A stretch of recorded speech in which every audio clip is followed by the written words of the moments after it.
go. Welcome everybody. It's really nice to have you here. Thank you for coming. I'm just doing a little tally chart so I can feed back to my boss. It's great to see you. As I say, I'll probably say this a couple more times, but feel free to have your camera on and off, and to speak as much or as little as you'd like. This will be quite an interactive session, but also please don't feel like you have to speak. Whatever is most comfortable for you. Okay. Just for interest, Catherine, when it's recording, is it just recording your screen or is it recording the gallery view, or what's? That's a very good question. I don't know. I forgot to record this morning, so I can't even go back and look at what happened on that one. I will be sharing my screen for probably about half of the session. So it definitely must capture when you share your screen, otherwise that would be a bit pointless. But I'm not sure. But I know the Joined Up team will obviously, if anyone's not happy for this to be put up, then they can take stuff off. So that's absolutely fine. Just let me know.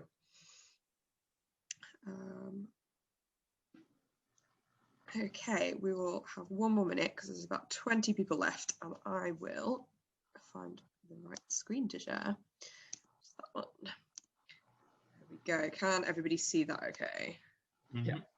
Good. Oh, it's a good start. Always a relief when the technology works properly. Oh dear, excellent. Right, where are we up to? Okay, I think we will make a start because first 5 minutes is just sort of introductory type stuff. So if anyone else does bob in, then that's fine. Thank you so much for coming along to my workshop. I'm very excited. This is my first ever Joined Up conference and therefore my first ever leading a workshop here. I have led this training or a form of it in somewhere or another before, but not to specifically youth workers, so I'm quite excited about doing it in this context. As I said, feel free to stay on mute, to come off mute and talk, to have your camera on and off. Your comfort is that the most important thing, so whatever feels the most comfortable to you. And we are going to be touching on a couple of difficult subjects early on in the training. If for whatever reason you need to turn your camera off, you need to duck out, that is absolutely fine. I will not be offended. I will not judge or assume why you're doing it. These issues can affect people in so many different ways. So if you feel like when we come to that bit that you need to bob out, absolutely fine. Please do that. I will give you a warning when that's coming up as well, if that's something you want to step away from. We'll spend about 5 minutes on that slide, so you can always duck out and come back in. But yeah, so as my title is quite self-explanatory, thankfully. So we're going to be thinking about discussing LGBTQ topics with young people. You'll hear me throughout the session use different terms. I'll use LGBT, LGBTQ, LGBTQ+. It's just whatever comes out most naturally when I'm speaking in that sentence. There are so many different forms of this acronym, and so I think any and all are fine. So it is literally just whatever comes out of my mouth at that point. It can not roll off the tongue as easily sometimes. So that's absolutely fine. We will go over what those things mean and some other definitions as well in a bit. But so to introduce myself, my name is Katherine-Alice. I work for the Diocese of Leeds. I'm a Children, Young People and Families Advisor. I also have another job where I work with LGBT young people on a weekly basis, which is very wonderful. And I do identify as LGBTQ myself.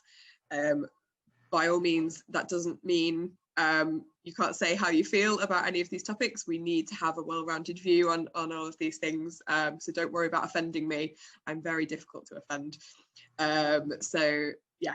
This is a safe space to say whatever you need to say, so that is absolutely fine. So this session we're going to go over, as I say, some definitions and some of the language that we use when we're talking about LGBTQ issues, why it's important to talk about them with young people, and particularly in a church setting or a Christian setting.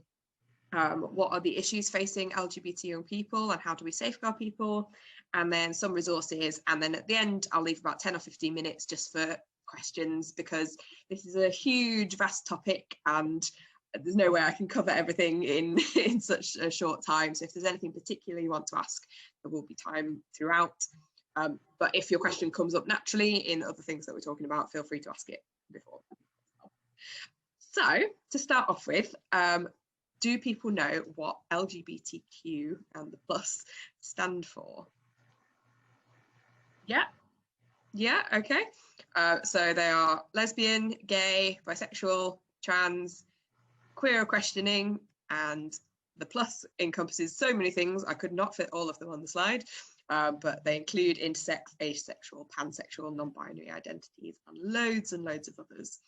And one of the resources I'm going to introduce to you later, I have produced a glossary. I call it the Rainbow Glossary, and that is absolutely chock full. I think we're over 120 definitions on there now of LGBTQ related terms. So I will link you to that in a bit, and at any point, if there's anything, I will probably use language that you may not have heard before. That's totally okay. There are no stupid questions as well, so if you'd like me to clarify everything, please just ask. But you can use the glossary today and going forward as well, which is hopefully a good tool for understanding what some of these definitions mean. So why do we think it is important to have these discussions with young people? What do you guys think?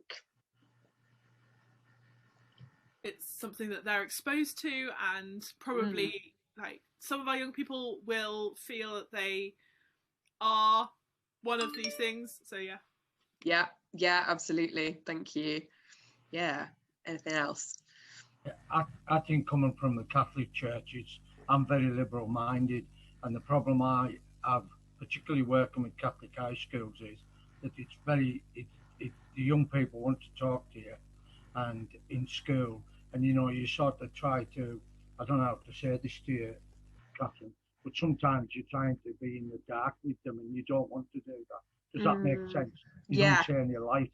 And I've just been, I don't want to argue, but Father James Martin in America has been a guy who's really pushed for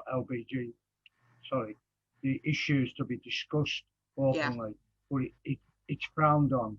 I mean, I've got to be careful what I say, because I do a hell of a lot of work with young people, but I'm not frightened to speak about it openly. Does that make sense? To be open about Thank you for sharing that. That's... I hope you don't mind me saying it that way, but it isn't. But it's, and just to say something, the young people in our group have no problem about it. I don't mean problem, sorry, we used the word there. They don't have an issue with it. They don't. And these are mainly the young people I work with are going into Catholic high schools. And when they talk about it, they're very open, accepting. They accept it. Does that, I'm using it, but they do accept it. That's the word you use to me. Yeah, absolutely. Thank you. Yeah, 100%. Yeah, and our context can be really difficult, but that's why we have these discussions to think about how we can do it. Any other reasons why it might be important? I also think they're discussing it at school as part of the education system, so I think it's good to be clued up about it more, because I know myself, I've got a general idea of different things, but it'd be good to know a bit more. And I think also I go into primary schools and middle schools, and already some of the stuff's already been discussed, and some of the children bring it up in some of the clubs, so I feel like so it'd be good to be prepared to know how to discuss it and have an open forum, but in a way to know what I'm talking about as well. Thank you. Yeah, absolutely. Yeah, it is on the curriculum now, and obviously we know that that has caused some controversy over the last few years particularly, but they will be talking about it in lessons, and probably outside of lessons as well, in schools. So yeah, thank you, that's really key. Also from a church living context, it's been discussed quite openly at the moment with the publication of the report Living in Love and Faith. Yeah, absolutely, definitely. I'm going to come back to that, but it feels as though young people haven't really been thought about in the Living in Love and Faith process, and so that's kind of why I'm here today, because yeah, it is becoming higher on the agenda, which is good, but yeah, young people need to be involved in that too. Yeah. Anything else?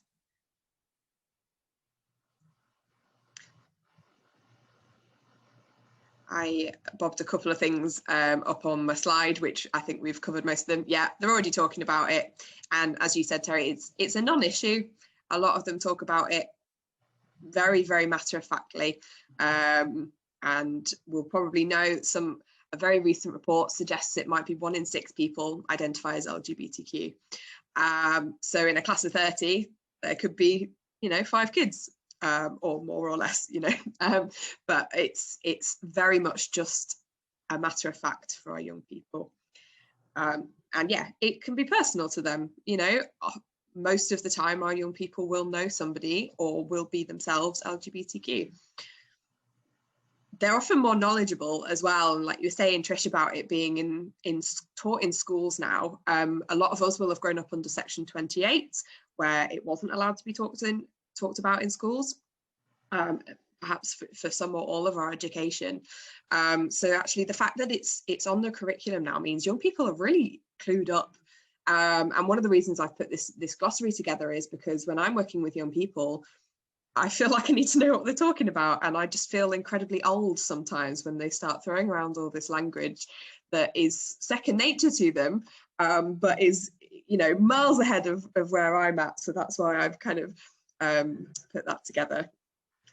And yeah, there has been, particularly in the church, a culture of silence. Thankfully, we are breaking out of this, and the Living in Love and Faith resources from the Church of England are helping with that, hopefully. But when we're talking about this, if we are starting to have these conversations in churches and in Christian settings, we need to be involving young people. That's really, really important. And it's not a criticism of Living in Love and Faith. Like, the stuff is really good, but I don't think young people were necessarily on their minds when it was written. And so that's why it is important that we can do things outside of that as well. So this is going to be the little bit of a tough bit to hear. We're going to talk about some issues facing LGBT people, particularly young people. And some of these statistics are really hard to hear. I just want to put that out there now. But it's important to share them. It's important to know the context that we are speaking into if we are having these conversations. And it's important to realise just what a vulnerable group of young people, LGBT young people, are. So I'm going to go through them relatively quickly. The terminology changes depending on where the statistics from, and I do have references if you'd like to see them. Yeah. So LGBT people are at a higher risk of developing mental health problems. This statistic comes from most mental health and LGBT organisations. 45% of same-sex attracted young people have self-harmed in the last year. So that's lesbian, gay, bisexual and pansexual. That's a really, really hard statistic to hear. Lesbian, gay and bisexual youth are 4 times more likely to attempt suicide than their peers. And for trans youth, that is even higher, and 1/4 of trans youth have attempted suicide. The proportion of trans youth who have considered suicide is almost 80%, if I remember rightly. It's huge. 70% of LGBT people fear holding hands in public. I've definitely seen at least one article in the last week where about someone who's been attacked for holding hands or hugging their partner in public. 40% of homeless youth identify as LGBT. So a lot of the reason for young people being made homeless is their sexuality or gender identity. And gay and transgender students are 2 times less likely to finish high school or pursue college or university education. It's not fun to look at these. It's definitely not fun to look at these if you work with LGBT young people and thinking about how high risk they are. But it's not a completely hopeless situation. LGBT and mental health services are getting better. Some, obviously, that's with an acknowledgement that a lot of mental health services are underfunded as well, but the recognition that we need to be speaking to LGBT people from a mental health perspective because of how high risk they are is definitely becoming on people's agenda a little bit more. And also, the things that we might be doing that we're going to have a talk about today will be helping. And often in these situations where there was an adult or even just another group of young people present who accepted them, who used the right pronouns and the right names for them, these statistics and these risks go way, way down. So I don't share these to say it's a hopeless situation and, you know, it's really desperate. It's bad. I'm not going to pretend it's not bad, but there are things we can do, and it can and will get better. So one of the most important things before we do anything is to think about how do we safeguard our young people. So a lot of this will kind of be covered in a lot of our general safeguarding training that hopefully all of us have done or are doing. I've picked out a couple of really key things for talking about LGBT issues, and this includes whether there are LGBTQ young people there or not. But when we're talking about these issues, we need to put guidelines in place before we start. Now, these can be very generic. These don't have to be specifically LGBT related, but having guidelines around respect, around what is appropriate language or not, about treating others the same, about recognizing that we're all made in the image of God. These are really key things, and that we can have these. I think it's a good idea to have these in any youth group situation, but particularly if we're going to be talking about difficult issues, if we have these guidelines that we can refer back to in case of any incidents, it's proven really, really helpful. Confidentiality is a huge, huge part of safeguarding when it comes to LGBTQ people. We should never, ever, ever out somebody without their permission. And this goes, whatever your theology is, even if someone has come out to you and that doesn't sit right with you, we are never, ever, ever to out somebody without their permission. We may think we know somebody's family, their situation or their friends, and think it would be fine, they would react fine, but we can't know that. And if that young person has chosen to not come out to their family, there might be a reason, there might be something that family has said or somebody has said that makes them feel unsafe. And so wherever we come from a theological background, this is really, really key. We don't ever want to put any young people in danger of physical harm. And as we saw, the statistics around homelessness around in LGBT young people are really high as well. We would never want to do that to a young person. It's really good to give the option to people to opt out, and this should come without judgment or assumption of why they're opting out, but just at the beginning, as I said, some of these topics are hard and they can be emotional, and so if people need to be able to leave, that needs to be an option for them. Depending on the context and the space you're working in, you might have a separate space where they can leave into another room. It might be that they need to leave that session and come back another day, and that's fine, and we need to honour that if that's the right thing for that young person to do. And we need to believe people about their own identities. Again, this applies wherever we come from theologically. If somebody says to you, I think I might be this identity, we need to believe that that's how they're feeling and what they are currently dealing with. We need to not kind of devalue that or tell them that they're wrong or tell them that they're mistaken or tell them that it might change. Even if that's true, it's not our place to do that. And finally, to have some continued pastoral care in place, whatever that may be. That would be very different on your context. But you might be having these conversations as a one-off. They might be conversations that you're having regularly, but either way, young people need to know that they can come and talk to you about it at whatever point in these conversations. Are there any other safeguarding things that you think we might need to consider when we're talking about LGBTQ issues or inclusion?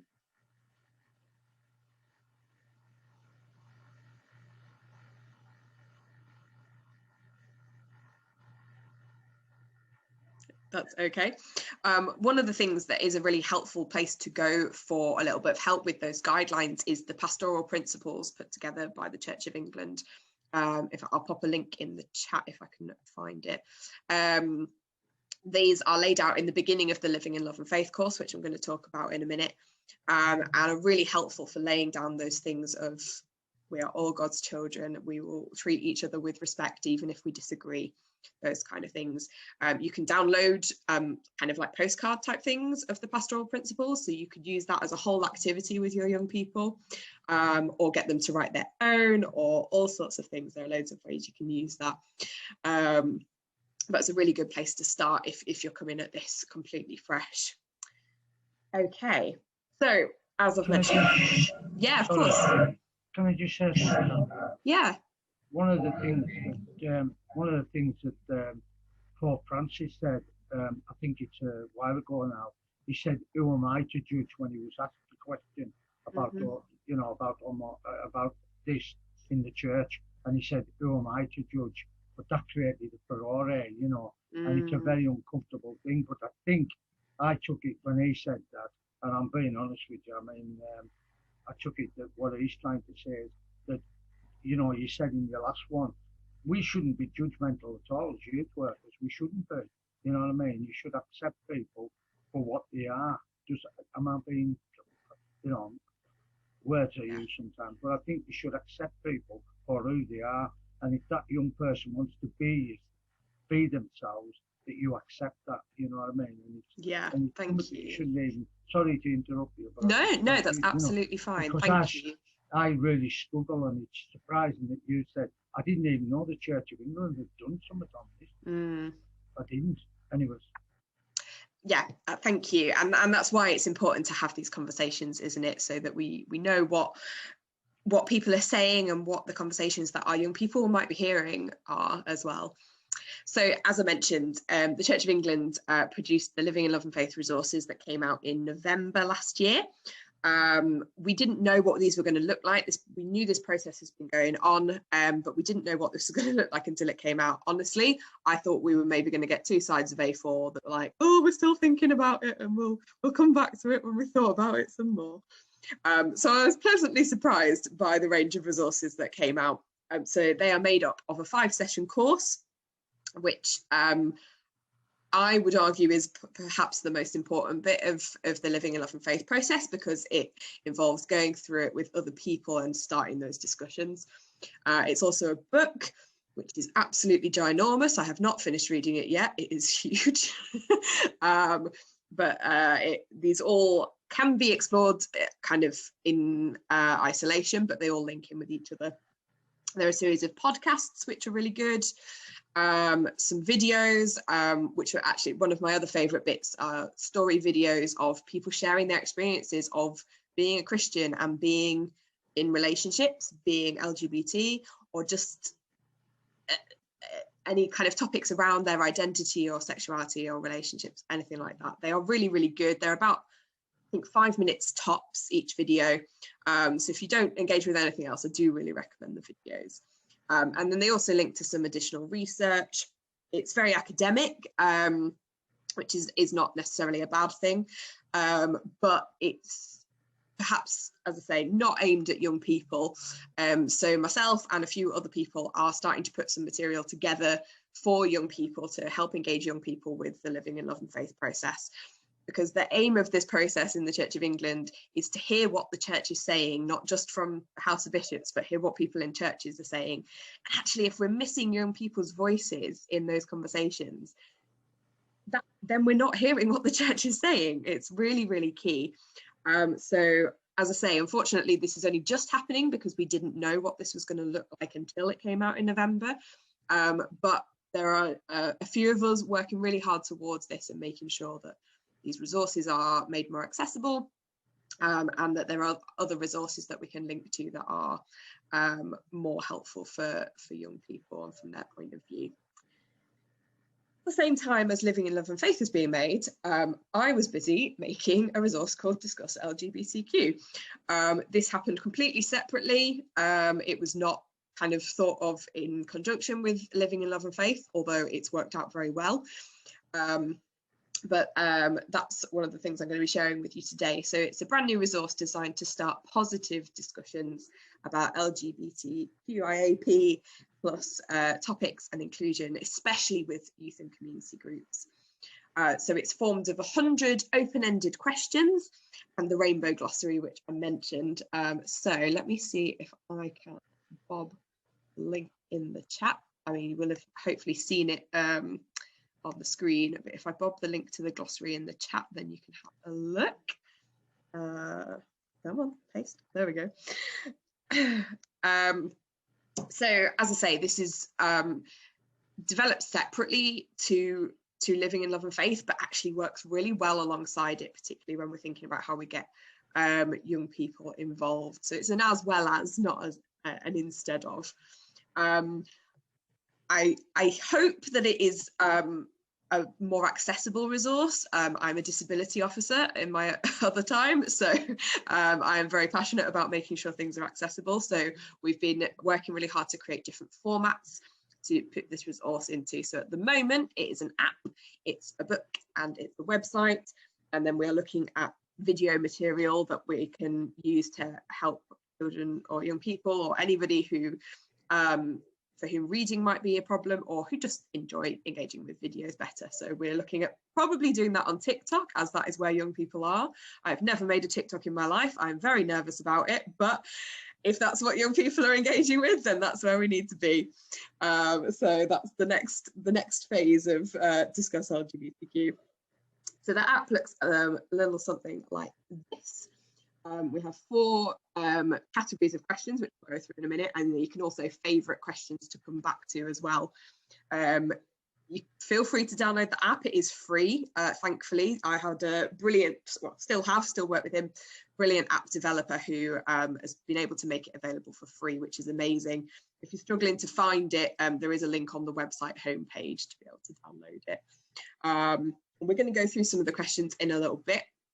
But I'll just talk you through these categories that we've split them into. So it starts off with some warm-up questions. These are just to get conversations going. They are less LGBTQ specific, but they can be approached from that standpoint. So I know one of them is, why might people like to dye their hair? Dyeing hair is not something exclusive to the LGBT community, but a lot of LGBT people do dye their hair. And so it's starting those conversations off in a way that is a bit gentler, a bit more rounded. There is a section called Religion and Discrimination.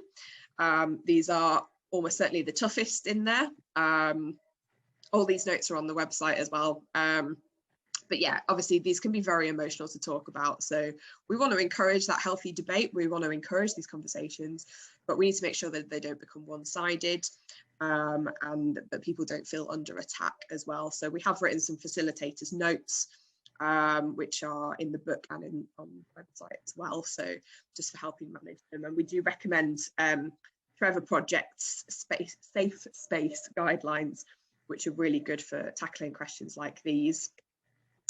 The next section is gender and intersectionality. So intersectionality is to do with how different parts of people's identities interrelate, so things like race, nationality, disability, those kind of things. Particularly when you're thinking about the gender related questions, if there are trans or non-binary people there, or the intersectionality questions, if there are people of colour, disabled people, this could be a really good opportunity to hear from real people, so that we're not just thinking about statistics, we're not just thinking about a group, we're thinking about individuals, and that is a really key part of living love and faith as well. Obviously that is only if they're willing. We should never force anybody to share their story if they don't want to, but it could be a really great opportunity.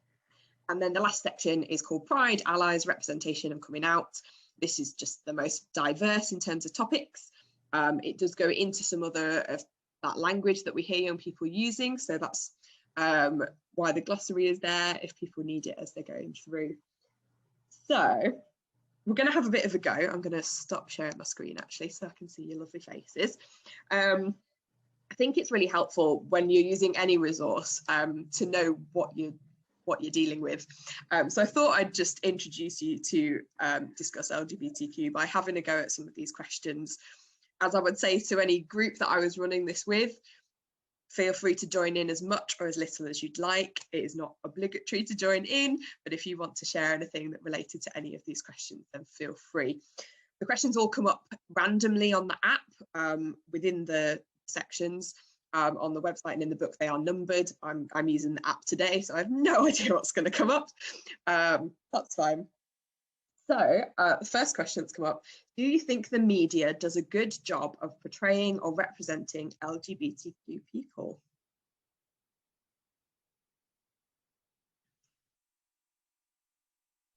I think it's getting better, but I don't think it's great. I think, especially if we look back over the last 20 years, there is traditionally a lot of stereotypes, I think, that are associated with LGBTQ people that often get added to villain characters of TV shows. And as a result, it ends up vilifying people that identify with that. But while I think it's getting better, we are seeing more representation in media. It does still have a long way to go to start doing that more. Yeah, thank you. Yeah, absolutely. I agree with that. I think LGBTQ plus whatever, it's really big, isn't it? So like, when have you, or I don't know about you, but I'm not sure I've ever seen something about like asexuality on TV. Not sure I have.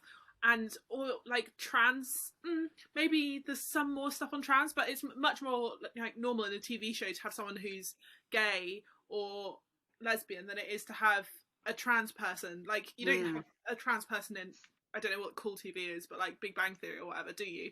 Like, yeah. Yeah, thank you. That's a really good point. Some parts of the LGBT community get a lot more representation than others. That is so true, and something that I think itself the LGBT community needs to tackle and have a think about.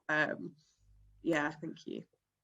I think I thought the programme that's on Channel 4 has done a lot, has been excellent in the way, because I came through, I'm not frightened to ask what age I am. I came through when the AIDS epidemic was there, and to hear the names then, and to hear what people were saying then, and even now, I don't think things have changed that much. You know what I mean? A lot of it, I think you said something before, a lot of it's still under the carpet, and that a lot of people are really frightened to be able to speak out.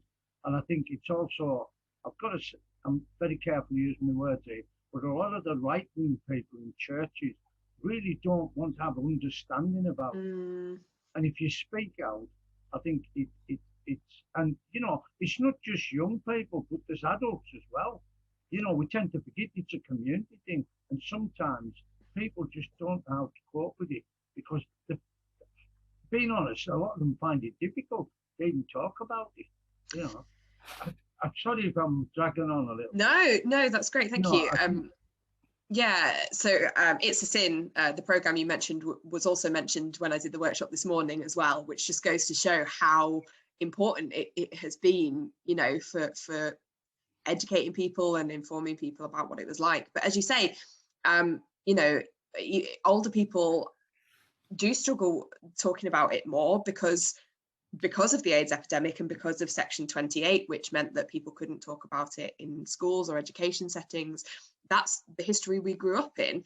You know, I was in primary school when Section 28 was repealed, but actually I didn't really then hear about it. It wasn't suddenly then everything was magically fixed and we were all talking about it straight away, you know. And so actually, if that's the culture that we've grown up in, then yeah, that's going to have an effect. So definitely things like It's a Sin, and you know, there are lots of good programs with good representation, but you made a really good point earlier about sometimes there are a lot of stereotypes or kind of tropes that people fit LGBT characters into, which aren't necessarily helpful. So yeah, anything else? Go on. So, did you want to say something? Well, yeah, but I don't want to stop you else. No, go for it. I think also, following on from that point, like that LGBT people are often portrayed in things where there's a lot of drama. Like, you don't really have someone in a kind of non-dramatic TV show.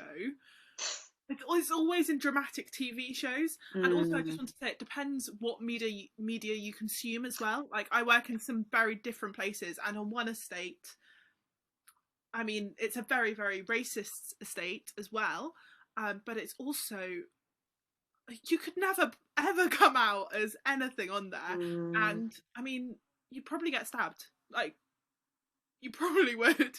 And yeah,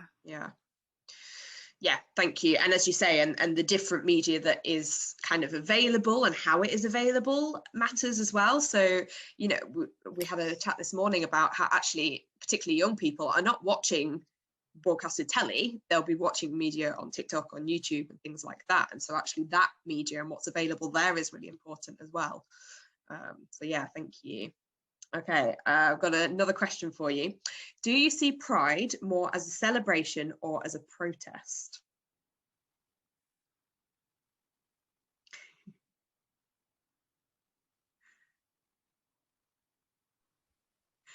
I think there's a lot of debate around this sort of stuff, specifically because of rainbow capitalism as well, because so much of it ends up getting thrown back into buy our stuff because we support this. Look at our bottles that have rainbows on them. We're definitely on that. Come to us. And I think it's moved into that celebration side of things more and more, but then also starting to get hijacked more and more to be less about, you know, the actual issues surrounding LGBT. Yeah, thank you. That's such a great point. Yeah, rainbow capitalism, sort of people, as you say, making a bit of money off going, oh, we're supportive and we've slapped a rainbow on a product. You know, and I'll absolutely admit, if there's a rainbow or something, I'll probably buy it. I totally fall for it.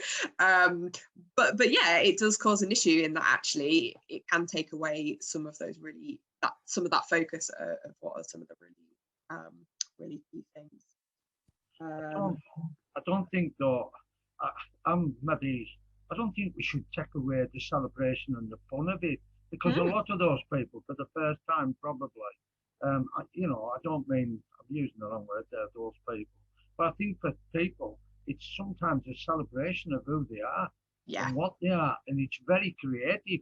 I mean, you know, we in art form, when you see some of the stuff in art form and all, and to me, the biggest thing is the creativeness of this is who I am, this is what I'm portraying, and this is what I'm really about. And I think it's difficult sometimes to maybe take that on, but I see it as very creative. I wouldn't disagree with Murdo that sometimes these things have been jumped on a bandwagon and all of a sudden somebody said, oh, I celebrate, you know, I'm backing this up by this and that and the other. The following day they'll have forgot about it. But I think I think when you're looking even in Ireland and other places where Pride now, you know, because the attitude in Ireland, particularly, I don't mean Northern Ireland, but Ireland, I couldn't believe that vote. You know what I mean? When the vote went through there, particularly with the kind of country it is, but that just shows you that, you know, there is a creativeness there that I think we forget about, you know, in people. And we've knocked the art so much. Art has been done so much, but to see the creativeness, it must take weeks. You know, to it does. And fun. And, you know, and I think the other thing we lose sometimes, Catherine, I come to a lot of these events, but people lose the fun of these things, you know. That's the joy of working with kids. It's having fun. We forgot about that adults sometimes, you know. Just I think that's one of the important things about it, the fun and the. Yeah, thank you. 100% agree with that. And I think, yeah, if everything we do, I'm not saying that Pride is not a protest. I think it can be, and it is in a way. But yeah, we should be kind of sharing joy and saying that, you know, being LGBTQ can be a joy. And yeah, it does. It absolutely takes. I made a very poor replica of Bjork's swan dress for the last Leeds Pride, and. But you know what, and it was amazing, and just as you say, the atmosphere of celebration and I felt like I was completely myself, and I walked with my church, who are super supportive as well, so I was, yeah, so it is absolute. I absolutely agree with that we don't want to take that fun and that joy out of it as well. Yeah, thank you. Okay, one or two more questions. I'll keep an eye on the time. How do you think having a disability or multiple disabilities might impact someone's experience as an LGBTQ person? My experience has been quite angry. So I have a chronic illness, and when I was at uni, I was in the group of people with chronic illnesses, and I was the only straight person in the group. And there was a lot of anger. I think it was kind of slightly confused anger about what was chronic illness and what was what was about identity and what was about sexuality, and it was all quite mixed up and quite bitter and quite anti-mainstream in all sorts of ways. Yeah, thank you. Yeah, I think as someone who has just got a wheelchair due to my chronic illness, I am not sure what Pride is going to look like, and that's just what, you know, that's one day out of the year as well, but I don't know what that's going to look like and if that will be doable, you know, if the route is wheelchair accessible, or, you know, things like that. And obviously, you know, wheelchair users are actually quite a small minority of disabled people. There are a lot of issues, and I think what you said about the kind of anger against the mainstream, I think a lot of mainstream stuff doesn't always consider it people with disabilities or chronic illnesses, and so it can feel very exclusionary. And I think if you already feel a bit excluded because of your sexuality or gender, then that makes it harder. Yeah, I think there can almost be like, I've had a really bad experience with the LGBTQ community in a, like, not in a Christian setting, in a kind of in university. Like, I lived with the guy who was the president of Pride, and it was really toxic, and they were really nasty about other people within it, and surely that's not representative. Like, you've talked, like, and Terry's talked really positively about Pride, but that's just not been my experience of it, and I'm scared for my young people who are in that community, that they're going to be exposed to that as well as the damage that the church will do and everyone else will do. Yeah, absolutely. And it's, you know, that's why it's important to have these discussions. And so, you know, that's a great question to bring up if you have disabled young people and or LGBT young people, because they will all be able to kind of speak into that from their perspectives. Yeah, it's a difficult one. I don't have the answers, but yeah, thank you for sharing that. Yeah. Okay. Oh, it's come up with it. It came up with this one again this morning. So we have a question like this one for each colour. This one is: the yellow stripe on the original Rainbow Pride flag represents sunlight. What does sunlight mean to you, and why do you think it was included? The yellow one is probably the trickiest one. I can't believe it's given me this one again. It gives you vitamin D. It does, yeah. It is important for your health. Yeah. But I think that's another thing. Sorry, I maybe say things in a different way. But when you've got sunlight, you've got joy, you've got hope. And I think I think that was one of the things that was said to us. I don't know who it was, Krishna or somebody said. You know, it's that sense of hope, and I think that's what I would say. You know, because this last 12 months. We've seen no sunlight, and I think if you look at those colours, that really gives you that kind of hope. And I think it gives you sunlight is. And I know it's not good for all people. Please, I understand that. And I think one of the things is about trying to understand that as well. That's what I would say. You know, sunlight, hope, and you know, although I might say it myself, there's a bit of prayer there in the way you could say it to people. You know, I feel that this is what it's about. I'm going to give you a compliment. This is the first time I've been in a workshop like this where you were keeping things simple and where you can actually speak. I've never had the experience of this for a long time, you know. So just that's just a compliment in the sense of the way it's done, you know.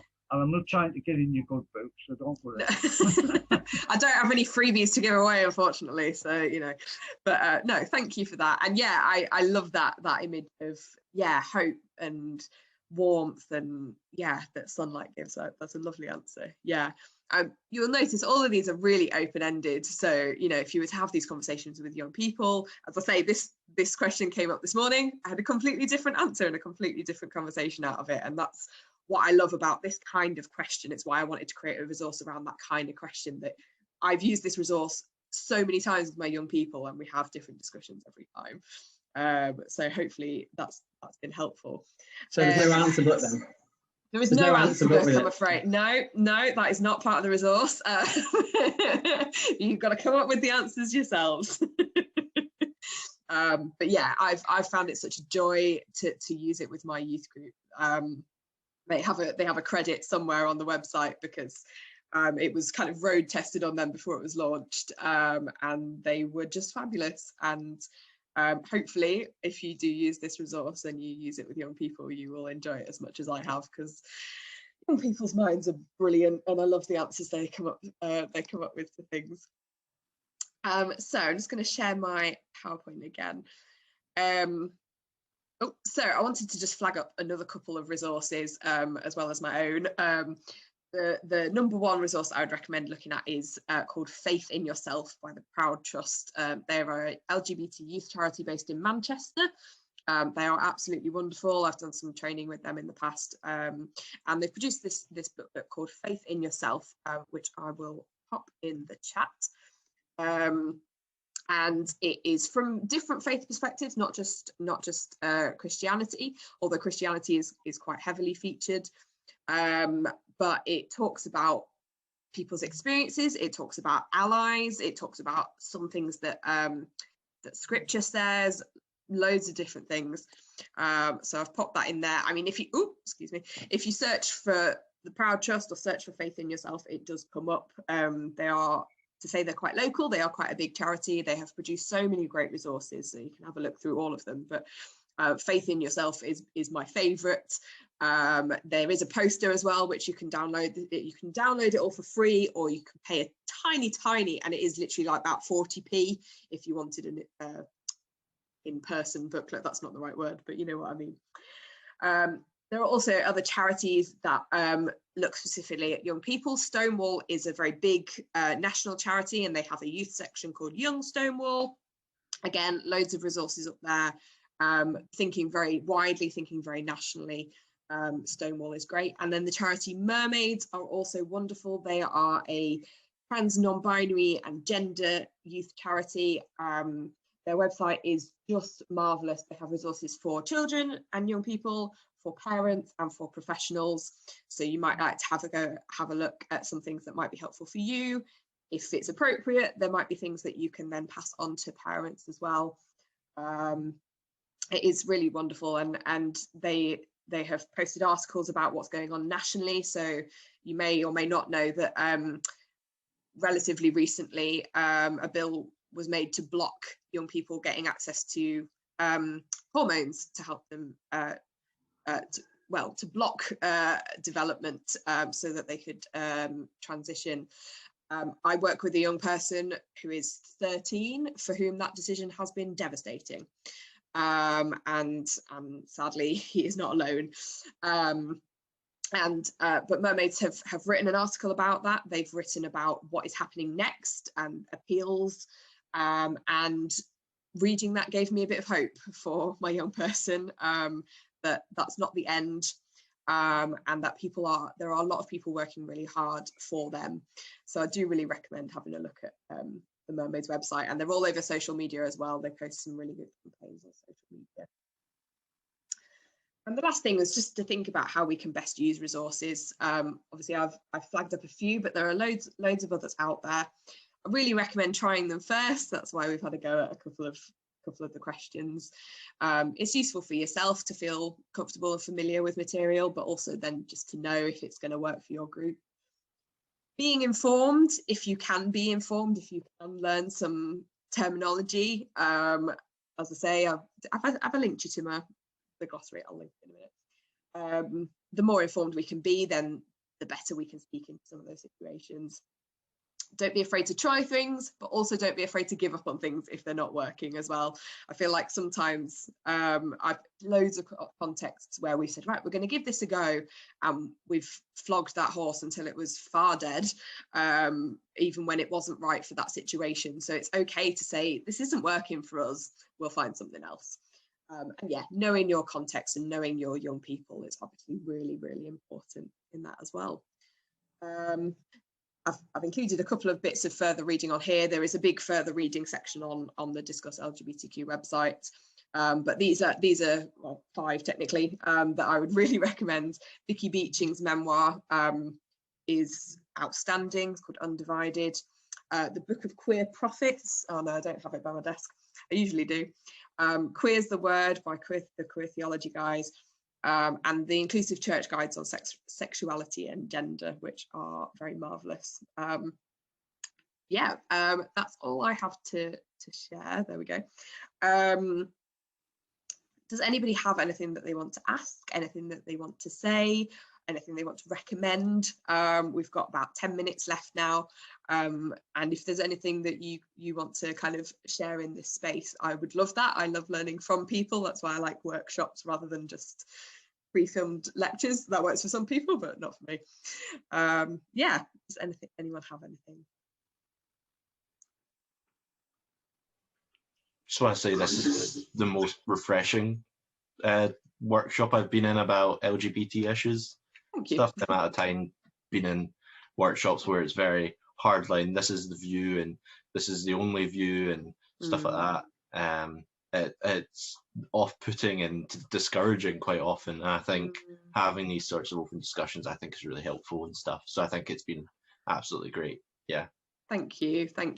I think the thing with that is to bear in mind that children are going to come from, and young people are going to come from different perspectives as well. So if we go in with just one mindset, that's not going to be helpful. We need to be able to think kind of well-roundedly. So yeah, thank you. Andy? Just recommend Vicky Beeching's book. I think that's brilliant. Catherine, just a question. It's probably a really difficult question, but how do you approach talking to young people about difficult scriptures? Have you got any sort of good sort of advice on that? That's a really, really good question. I think we've vaguely touched on this morning. I think being honest and saying this is what it says, and you can read those passages together if that's appropriate, and saying some people interpret it this way, some people interpret it other ways. So there are some really great. So Queer Theology, who wrote the book Queer's the Word, they have a website and podcasts and all sorts of things. They've got some really great stuff on tackling those passages. So if you're kind of not sure how different ways of interpreting it, then there are loads of resources out there. Yeah, and being honest and saying, different people have different opinions, and as your youth leader, we can't say this is right, this is wrong. You can say that what you believe. I feel it is appropriate to share your beliefs and your opinions, but it's okay to say, none of us really know. We have to give it over to God. We have to let God guide us on this, because he's the only one with the authority on this, and let them be led by God rather than trying to lead. And that's really hard, like, particularly if you come from like a particular end of that conversation. But yeah, I think just being honest and saying, some people have interpreted this to mean that being LGBT is wrong, but there are other opinions out there, and I think the more of a well-rounded view we can give to our young people, the better equipped they are for those conversations. Thank you. I think what Murdo said was really important as well, that I don't think you should be frightened to express, well, this is how you feel about it. You know what I mean? Because I nearly had I don't mind, I think I mentioned it in a certain, I better be careful, in a certain place, and somebody flew at me right away and they said, have you got a problem? I wasn't trying to be awkward, but I just said, have you got a problem? Well, do you know, we shouldn't discuss that, I said, well, no, that's you. This is me. And I said, the one thing is, as a youth worker, if you put barriers up immediately, young people suss it. And, like our youth group on Zoom, they come up with she and he, she and her. Sorry if I'm not that, but they're coming up with all of that. And one of the things I didn't realise, that I put me on the end of it. I just done it. I didn't realise. But, but it's, and also I'm doing a project with UK youth called Empower Her. And excellent. All of them, with a lot of the UK youth people, that comes up. And all of a sudden I've been learning. Does that make sense? Yeah, absolutely. It's fantastic. And I've got a student with me at the moment who's working with me at the moment, and it's brilliant to see the differences, you know, that you learn. Because I think she was quite surprised that maybe Murdo might be quite surprised of this. But I don't like the word placement supervisor. I hate it. I think you learn from one another. You know, it's like Andy said, it's that kind of question about learning about one another. And, you know, in the Catholic Church, we don't use the Bible very much, you know, and I'm not one of the best people. You know, I'll end up with a word here and I'll explain something. Spirituality is in all aspects of life, but unless you have the spirit, you don't have the actuality. You know, if you look at it, you don't have the action. If you ain't got the spirit like you know, and that's the way I view it sometimes, you know. Anyway. Yeah, thank you. Yeah, 100%. And I think, you know, we can learn from young people, and I think it's a really nice opportunity to learn from young people. So, you know, like you were saying about people sharing their pronouns, you know, young people love to be able to share why that is. And actually, I think it's such a confidence boost when young people can be the person to explain that to somebody older. So yeah, thank you. Sorry, Sophie. Yeah, would you, because LGBTQ, and when we discuss this, we always discuss gender and sexuality together. Mm-hmm. Do you think there's space to separate them out and discuss them separately, or would you always combine them? That's a great question. I think there's a time and place for both. I think it is important to acknowledge that they are separate things, because, yeah, I know, you know, trans young people who have come out and people have mistaken that for, you know, them wanting to change their sexuality, and that can and does happen, but it's not what that means. So I definitely think it can be very helpful to talk about them separately. And Living in Love and Faith, kind of the second session, which I've done this week, was about identity, mostly about your gender, and it's talking about a different thing next week.